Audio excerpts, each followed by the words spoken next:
Good morning, everybody, and welcome to this week's edition of Keeping an Eye on the Geopolitical Ball with me, Jamie Shea, Senior Fellow at Friends of Europe. And I'm very pleased today to actually be at Friends of Europe here in the heart of Brussels. Henry Kissinger, well-known US statesman, was fond of saying, "There can't be a crisis this week because my diary is already full." Now, what Kissinger meant with his typical humour and irony is that, of course, if one big crisis dominates the agenda, it doesn't mean that other crises magically disappear. And Kissinger was also pointing out that politicians and diplomats need to be able to juggle several balls in the air at the same time. Now, I was thinking of this because over the last couple of weeks, the Ukraine crisis, the war in Ukraine has dominated all of the headlines. But last week I picked up that the United Nations celebrated, or marked at least, World Water Day. And it occurred to me that water hasn't received very much attention recently. During the Ukraine crisis, we've been much more focused on other vital resources like oil or gas or food. But water is the most important resource of them all. It keeps us alive, it sustains the planet and allows us to produce, indeed, the oil and gas and food that support our livelihoods. Water is something we take for granted. It's the one resource that the planet produces all by itself. We don't have to manufacture it in the way that we have to go looking for oil and gas or food.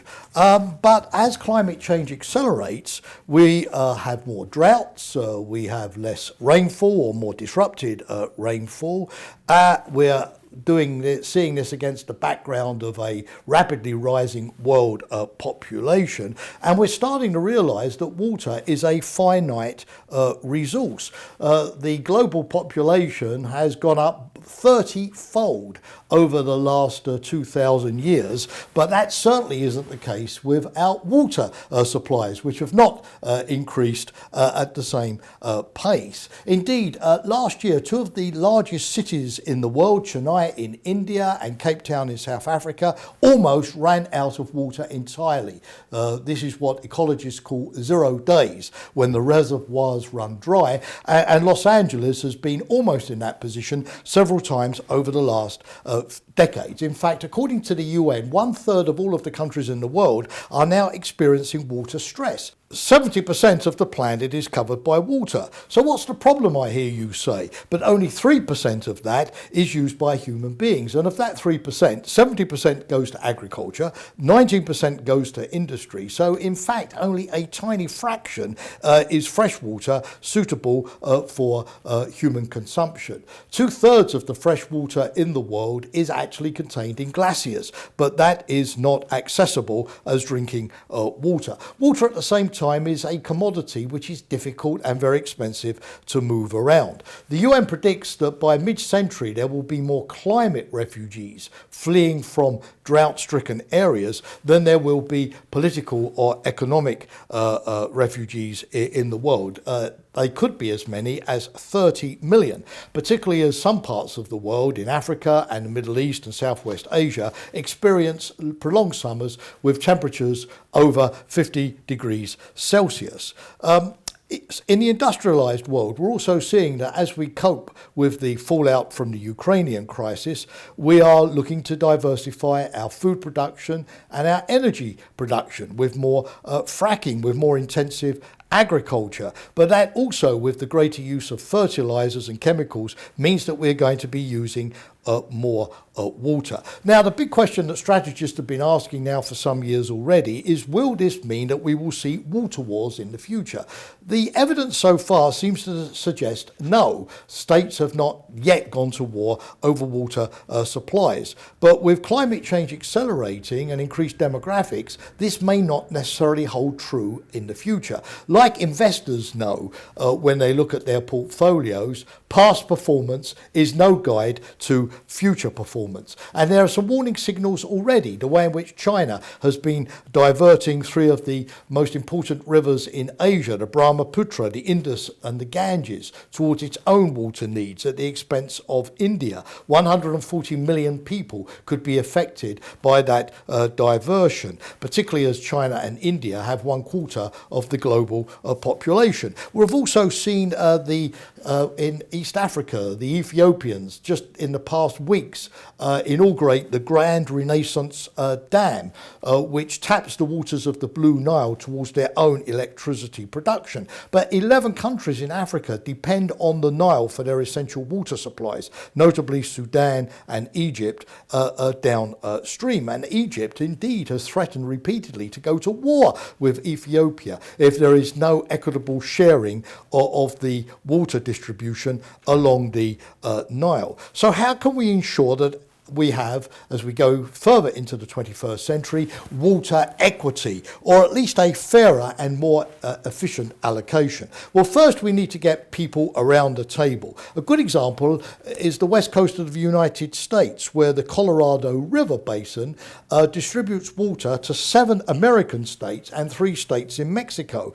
In the 1930s, there was a share out in what was considered to be a wet decade, but everybody overestimated how much water there would be, and just a couple of years ago Arizona even mobilized its National Guard on the border with California to resolve a water dispute. But now at the insistence of the federal government, the states in the western part of the US have got round the table. They've resupplied groundwater to the Colorado River Basin. They're storing water. They're looking at ecological sustainability. In other words, they recognize that if one goes down, everybody goes down.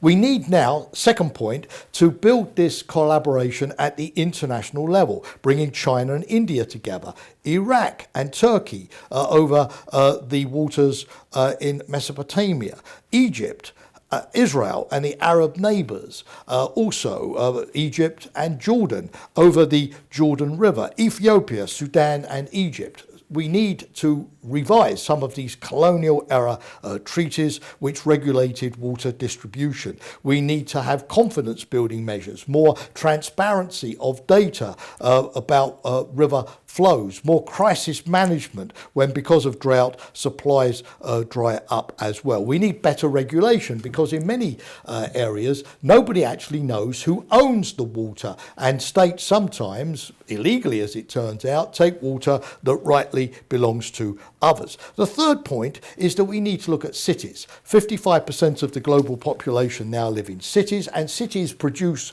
most of the global GDP, but they also consume, and very inefficiently, most of the water supplies. Fourthly, market mechanisms.